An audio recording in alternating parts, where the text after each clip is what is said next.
तो छठ पर्व के अवसर पर मैं सभी को बहुत बहुत बधाई एवं शुभकामना देता हूं कि आने वाले दिन छठ पर्व के बाद बिहार भी आगे जाएगा, उनका काम भी आ जाएगा और इस बार देश का प्रधानमंत्री कोई बिहारी बनेगा।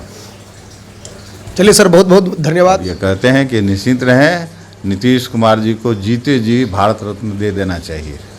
अगर बचना है नीतीश मोदी जी को तो जीते जी भारत रत्न उनको दे दे। एक ही व्यक्ति काबिल है इस देश में पूरे राजनेताओं में जिन्होंने वास्तव में रमन कुमार और मेरे साथ आप देख रहे हैं युवा शक्ति बिहार झारखंड।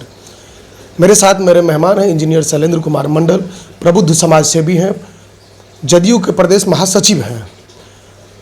हम त्योहारों के इस महीने में हम उनसे बात करेंगे। सबसे पहले तो सर आपको जन्मदिन की बहुत बहुत बधाई। धन्यवाद आपको और हमारे चैनल की तरफ से छठ पूजा की बहुत बहुत शुभकामनाएं।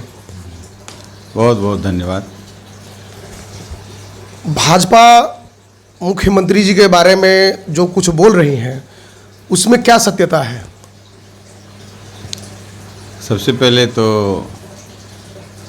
पूरे बिहार वासियों को और छठ व्रत मनाने वाले सभी संपूर्ण भारत और विश्व में जो लोग हैं उनको छठ महापर्व की हार्दिक शुभकामनाएं देते हैं और आशा करते हैं कि यह जो पृथ्वी पर जो पर्यावरण का बहुत बड़ा संकट आ गया है, और आप जानते हैं कि छठ महापर्व प्रकृति का पर्व है। इसमें सूर्य, जल, वायु और सबकी पूजा की जाती है। ये जीवन का है, ये जीवन की पूजा है और यही कारण है कि आज यह पर्व यद्यपि कि वैदिक काल से चली आ रही है और ऋग्वेद में भी इसका वर्णन है और सबसे बड़ा पर्व है और वैज्ञानिक रूप से भी बहुत बड़ा पर्व है। इस पर्व में कोई प्रदूषण नहीं होता है, इस पर्व में कोई दिखावटी नहीं होता है, जो होता है मन से, लगन से होता है। आप देखते होंगे कि छठी मैया का जो लोग पूजा कितने नियम, निष्ठा और सेवा और समर्पण से यह पर्व मनाया जाता है। हम नहीं सोचते हैं कि कोई दूसरा पर्व इतने नियम, निष्ठा और कड़े कानून से यह पालन किया जाता है। ये वास्तव में शुद्ध मन से, शुद्ध अंतःकरण से बोलने वाले लोग, भोजपुरी बोलने वाले लोग, जैसे आपको पूर्वी उत्तर प्रदेश, पूरा बिहार और बंगाल का पश्चिमी बंगाल, यहीं से शुरू हुई। आज तो बिहार, बंगाल और ये भोजपुरी बनने वाला है, जहाँ कहीं भी ऐसा मनाए जाते हैं। ये बहुत बड़ा पर्व है। इस महापर्व की अवसर पर मैं सभी को शुभकामनाएं देता हूँ, ईश्वर से कामना करता हूँ, छठी मैया से कामना करता हूँ कि इस पृथ्वी पर जो संकट आए हैं उससे मैया इसको बचावे और सबका जन कल्याण हो। और आपने जो प्रश्न किया, फिर से दोहराइए प्रश्न को। मुख्यमंत्री जी को लेकर या उन्होंने जो कुछ कहा है या जो कुछ घोषणा किए हैं उसको लेकर भाजपा में जो चल रहा है या बिहार में जो विपक्ष के लोग हैं वो जो कह रहे हैं उसकी सत्यता क्या है? कि माननीय मुख्यमंत्री नीतीश कुमार जी ने पूरे देश के लिए जो उन्होंने हस्ताक्षर कर दिए हैं, आने वाले यहीं से अब समाजवाद की अध्याय शुरू होगी, प्रजातंत्र की अध्याय शुरू होगी। और बाबा साहब भीमराव अम्बेडकर ने जो मानव समान का जो सिद्धांत के तहत जाति, धर्म, भाषा, लिंग, क्षेत्र को पाटते हुए जो उन्होंने कल्पना की थी, यहीं से शुरुआत होगी। बिहार में जो जातिगत जनगणना हुई है, इसकी यह राजनीति पूरे देश में बहुत दूर तक जाएगी। कुछ भी कर लें, चर्चा सामाजिक हकदारी की ही होगी। और इतना बड़ा उन्होंने काम कर दिया जातीय जनगणना को लेकर के, जो दूध का दूध और पानी का पानी सबको सामने मिला दिया। जो छुपा हुआ सत्य था, जो दूसरों का हक हिस्सा खा रहे थे, जो दूसरों का अधिकार छीन रहे थे, अवसर नहीं दे रहे थे, ऐसे लोगों को सामने में ला दिया है। और उम्मीद है कि सबको न्याय मिलेगा, और न सिर्फ बिहार में बल्कि यह आग पूरे भारत में फैलेगी। भाजपा इस बात को समझ रही है, और आप जानते ही हैं कि काम तो भाजपा कुछ करती नहीं है, प्रचार करती है, दिखावा करती है, इसके अलावा कुछ नहीं करती है। और जो भी विकास की बात आप जो दिखा रहे हैं ये लोग, ये सब इनका एक दिखावा है। अगर देखेंगे, मूल रूप से देखेंगे कि विकास किसका हो रहा है, तो हम सोचते हैं कि पहले 5-10 या 20 गो बड़े लोग, कॉरपोरेट लोग थे। अब कॉरपोरेट लोगों की संख्या थोड़ी बड़ी है, 150-200 के आसपास कॉरपोरेट लोग हुए हैं। अब इस देश का पूरा जो सिस्टम है किसी कॉरपोरेट के हाथों में चला गया है। सब वही करेगा और बाकी लोग ढोल बजाएगा। जो मध्यम वर्ग के लोग थे वो भी गरीब हो गए, जो उच्च मध्यम वर्ग के थे वो भी गरीब हो गए। उनके पास जितनी आमदनी है उससे ज़्यादा खर्च है। तो मिला जुला करके देखेंगे कि प्रति आय अगर व्यक्ति बढ़ी भी है तो प्रति आय से ज़्यादा प्रति व्यक्ति का खर्चा है। तो महंगाई चरम पर है और ये रहेगी, और दिखावा कर रही है। तो इस बात को कैसे हम इसको मोड़ दें। और ये देखिए, जैसे उन्होंने कहा, वो क्या बता रहे थे, माननीय मुख्यमंत्री जी बता रहे थे जनसंख्या नियंत्रण की बात, स्त्री शिक्षा की बात। इस शिक्षा का यह व्यापक असर होता है कि अब लोग पहले बंध्याकरण करवाते थे, ज़बरदस्ती कराते थे, धर्म के आड़ में रख कर के उसको प्रचारित करते थे, और इससे धार्मिक कटुता बढ़ती थी। अब इसी को उन्होंने कहा कि नहीं, इससे किसी से ये जनसंख्या नियंत्रण नहीं होगा। एक वैज्ञानिक तथ्य के रूप में जब तक लोग एजुकेट नहीं होगा, शिक्षित नहीं होगा, जब तक खासकर महिलाएं जो शिक्षित नहीं होगी, तब तक जनसंख्या नियंत्रण पर कोई, है ना, इसको जोर जबरदस्ती करके आप जनसंख्या नियंत्रण नहीं कर सकते, मतलब बंध्याकरण करा करके। कुल मिला के ये है कि जो बात आम लोग बाहर में बात करते हैं, मुख्यमंत्री जी ने विधानसभा में कहा। विधानसभा में कहा तो एक एजुकेशन के रूप में उन्होंने कहा कि आम लोग भी इस बात को समझे। वैसे तो सरकार के द्वारा बहुत सारे अभियान चलाए ही जाते हैं, कॉलेज में भी चलाए जाते हैं, लेकिन लोग मुख्यमंत्री जी की बातों को सुनते हैं। खैर, जो भी हो, अपने परंपरा के अनुसार, पहले तो क्या था, पहले एक लड़की जीन्स पैंट पहन लेती थी तो समाज के सभी लोग उसको किस नज़र से दृष्टि से देखते थे। और जब से माननीय मुख्यमंत्री जी साइकिल दे दिए तो उसमें भी यह प्रचारक लोग क्या कहते थे कि मुख्यमंत्री जी और ये लड़की सबको साइकिल दे करके सबको सबका संस्कार बिगाड़ रही है। संस्कार तो नहीं बिगाड़ी, सबके अधिकार दे दिया, सबको शिक्षित कर दिया। आज महिलाएं कितना आगे है, महिला और पुरुष आगे है। तो उस समय भी, जिस समय में साइकिल दिया जा रहा था, तो उस समय में ये लोग प्रचारित करते थे, जो दकियानुसी माइंड के लोग हैं, जो ऑर्थोडॉक्स लोग सब हैं, जो समाज को चाहता है कि जो गुलाम है गुलाम ही बना रहे। औरत भी गुलाम थी, तो उस समय में भी कहते थे। और आज भी बात देखिए, जनसंख्या नियंत्रण पर वो कर रहे थे। अब कहते महिलाओं का अपमान, तो महिलाओं का क्या अपमान, पुरुष का अपमान नहीं हुआ है? पुरुष का अपमान क्यों नहीं? अपमान हुआ तो दोनों का हुआ। अरे दोनों, किसी महिला को प्रचारित कर रही है।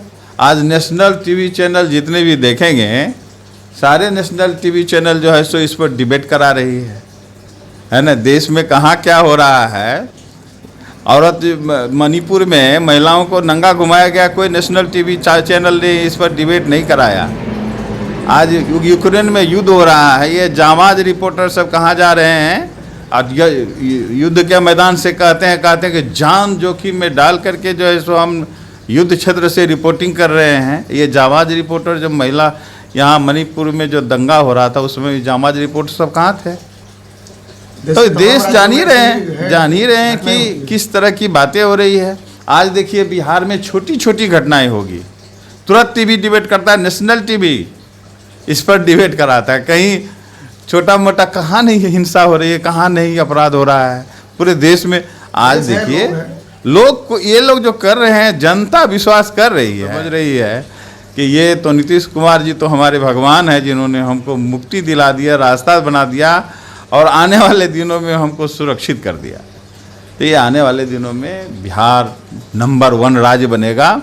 और वो इस कारण से बनेगा कि बिहार की महिलाएं बहुत तेज़ी से शिक्षित हो रही हैं और जो इनका प्रोग्राम है, जो इनका विजन है, 10 साल 20 साल में, आप विजन बता ही दीजिए। 10 साल 20 साल में आप देखेंगे कि बिहार की महिलाएं पुरुष से बढ़िया काम करेगी और यहाँ का जो मॉडल है पूरे देश में लोग इसको एडॉप्ट करेंगे। आगे का नीतीश कुमार जी का क्या विजन है? आगे का विजन है कि उनका तो कोई अपनी इच्छा नहीं है। वो इच्छा ये है कि बिहार में जो ग्रामीण क्षेत्र के साथ, देखिए नीतीश कुमार जी का विजन क्या है, जाति के आधार पर, धर्म के आधार पर, क्षेत्र के आधार पर, भाषा के आधार पर और लिंग के आधार पर जो डिस्क्रिमिनेशन है ना, उसको हम कैसे पूरे देश में बांट सकें, यही विजन है। और इसी यह पूरे देश में कैसे लागू हो और सब मिल करके कैसे भारत आगे बढ़े, बिहार आगे बढ़े, सब राज्य का विकास हो। काहे पिछड़ा राज्य और अग्रा राज्य? गुजरात को अग्रा राज्य बनाना है कि बिहार को भी बनाना है, या बिहार जैसे जो अन्य कई राज्य हैं उसको भी आगे बढ़ाना है। जो लैंडलॉक राज्य है, विशेष राज्य का दर्जा क्यों नहीं देगा कि भाई यह भी राज्य उस अन्य राज्यों के मुकाबले आए, गुजरात के मुकाबले आ जाए, महाराष्ट्र के मुकाबले आ जाए, दिल्ली के मुकाबले आ जाए? क्यों नहीं ऐसी नीतियां बने कि जो पिछड़े हुए राज्य हैं उसका भी इकोनॉमिक डेवलपमेंट हो, कि वो बढ़ते जाए। और ये जैसे समाज में एक समाज के लोग आगे बढ़ रहे थे, फिर जो निचले पैदाम पर थे वो नहीं आगे बढ़ रहे थे। निश्चित तो नीतीश कुमार जी का तो विजन तो बहुत व्यापक है। और निश्चित रूप से लोग इस सवाल का जवाब ढूंढ रहे हैं अब कि 26 राज्य का एमपी है, 26 एमपी का राज्य है गुजरात, वहाँ बुलेट ट्रेनें चल रही है, और 40 एमपी का राज्य है बिहार। यहाँ लोगों को इतनी तकलीफें हो रही है और इस पर कोई बात करने वाला नहीं है। यही तो मैं कह रहा हूँ कि ये आम लोगों के लिए नहीं सोचती है। अब वहाँ बुलेट ट्रेन चला रही है, आप देखते होंगे कि जो अब रेलवे को मर्ज कर, रेलवे पहले अलग से बजट होता था, रेलवे एक अलग विभाग था, इसको भी क्या क्या कर रही है लोगों को समझ में नहीं आ रही है कि क्या करना चाह रही है आने वाले दिनों में। आप देखिए कितना ट्रेन इस बीच में जो हम लोगों का ट्रेन था जो पूरे भारत में फैला हुआ है, कितने ट्रेन एक्सीडेंट हो रहे हैं। आप देखे होंगे कि चरम हो गया अभी थोड़े दिन पहले। हाँ, अब जहाँ देखिए चूँकि इसका और नहीं है, बुलेट ट्रेन गुजरात या अहमदाबाद चले, अब दिखाने के लिए एक तो कौन ट्रेन चलाए हैं, देवरा देखने में वंदे भारत चलाए हैं, ये सब दिखाने के लिए। और कितना प्रचारित कर रहे हैं। कई ऐसे रूट है जो जिसमें राजधानी एक्सप्रेस चल सकती थी, लोगों को कम समय में जा सकता था, उसको नहीं करके ये इनका उल्टा खोपड़ी है। कुछ लोगों के लिए काम करना है, कुछ लोगों के लिए, अरे जो भी काम करना है, बड़ा विजन का काम करना है तो धीरे धीरे ना होगा कि एक ही बार वहाँ से चलेगा, इसका मतलब बाकी सब राज्य तो पीछे हो जाएगा। आप देखिए, आइए पीछे होने से देखिएगा प्रकृति पर कितना असर पड़ेगा। ये लोग सोचते हैं ना कि गुजरात बहुत आगे हो गया, महल से गुजरात आगे हो जाता है। वहाँ के देखिए लोगों को क्या स्थिति है, जितनी आमदनी है उससे ज़्यादा खर्चा है। आम लोगों को देखिए, कुछ लोग डेवलप होंगे ज़रूर, कोई दिक्कत नहीं है, लेकिन जो अधिकांश लोग हैं 90%, 80%, 95% लोग वहाँ दिन खाते हैं। इतना मारा मारी है, सिर्फ भौतिकता है, पैसा पैसा पैसा, कोई जीवन है? ऐसे लोगों का कोई जीवन नहीं है। बिहार एक मॉडल के रूप में निकलेगा और आने वाले दिनों में देखिएगा कि बिहार के लोग जितने मेहनती शांतिचित होते हैं, इंफ्रास्ट्रक्चर बन गया है। और मुख्यमंत्री जी जो घोषणा किए हैं कि जो यहाँ के गरीब लोग, जो भूमिहीन लोग हैं, सबको सब 2 लाख देंगे, या 1,20,000 जो इंदिरा आवास में मिलता था घर बनाने के लिए 3,20,000 रुपया देंगे। अब ये कितना बड़ा ये हैं, 2.5 लाख करोड़ का बजट है। नहीं, अगर सर लोगों को मिलता है तो बहुत बड़ी बात है, बहुत बड़ी बात है। तो इसीलिए इस मामले को डाइल्यूट करने के लिए ये जो आग जो फैल गया, यह जो तूफान चल गया, अब इसको ये करने के लिए माननीय मुख्यमंत्री जी को टारगेटेड करके ये सब कर रहे हैं। ये ज़्यादा दिन की बात नहीं है, ये सब आए गए चर्चा तो अब देश में है ना जातीय जनगणना की चलेगी। और छठ पर्व के अवसर पर हम सबको शुभकामना देते हुए और ये कहते हैं कि निश्चिंत रहें, नीतीश कुमार जी को जीते जी भारत रत्न दे देना चाहिए। अगर बचना है मोदी जी को तो जीते जी भारत रत्न उनको दे दे। एक ही व्यक्ति काबिल है इस देश में पूरे राजनेताओं में जिन्होंने वास्तव में ज़मीन पर काम किए हैं और रियल काम किए हैं, सबके लिए, सभी धर्मों के लिए, सभी जातियों के लिए, सभी क्षेत्रों के लिए। बिहार के कौन सा ऐसा क्षेत्र है जहाँ कहिएगा कि इधर विकास हो गया और कोसी में विकास नहीं हुआ? जहाँ देखिए, है ना, धर्म के मामले में भी देख लीजिए, बुद्ध सर्किट बनाए, जैन सर्किट बनाए, रामायण सर्किट बनाए, है ना, बौद्ध सर्किट बनाए, हिंदू सर्किट बनाए, पारसी जैन लोगों का देख रहे हैं ना। तो सभी धर्मों के लिए काम करना। सिख लोगों के लिए देखिए 350 में प्रकाश वर्ष मनाया गया। आज पहले बिहार के लोग पंजाब या जो जाते थे, कितना उनका बिहारी कह करके कितना अपमानित महसूस करना पड़ता है। आज देखिए बिहार के लोग पंजाब जाते हैं, है ना, एकदम हाथ में उनको उठाए रहते हैं बिहारी लोगों को कि हमारे गुरु नानक साहब का ये गए थे। और तो इसीलिए एक मैसेज देते हैं नीतीश कुमार जी, उनके मन में सभी धर्मों के प्रति, सभी जातियों के प्रति, सभी क्षेत्रों के प्रति, है ना, सभी भाषा नहीं कि भोजपुरी हो या मैथिली हो या मगही हो, तो सबका इतिहास को भी, प्रकृति को भी देखिए कितना पेड़ लगवा दिए, है ना। और सामाजिक काम जैसे कैसे नशा मुक्ति के लिए मानव श्रृंखला बना करके इतिहास रख दिया। तो एक एक काम को जब आप गौर से देखिएगा, उसकी गहराई को देखिएगा, तो एक बहुत बड़ा दर्शन देगा। इन्हीं के काम का सब नकल करता है, नामकरण बदल देते हैं ये लोग, है ना। जल जीवन हरियाणी का ये लोग अपना इन्हीं का सब है, साइकिल योजना से लेकर जो भी शिक्षा के प्रति हो सब इनका नामकरण कर दिया। बीजेपी इस देश में कुछ नहीं किया है, खाली बढ़िया बढ़िया नाम करना, झूठा मूठा बहस करना, निगेटिव बातों पर डिबेट करना, विरोधियों को, विपक्षों को, मतलब है सत्ता में वो और विपक्षियों पर वो प्रहार करती है, प्रश्न नहीं करती है। प्रश्न वही कर, सत्ताधारी लोग ही प्रश्न करते हैं, ये है देश में। क्यों?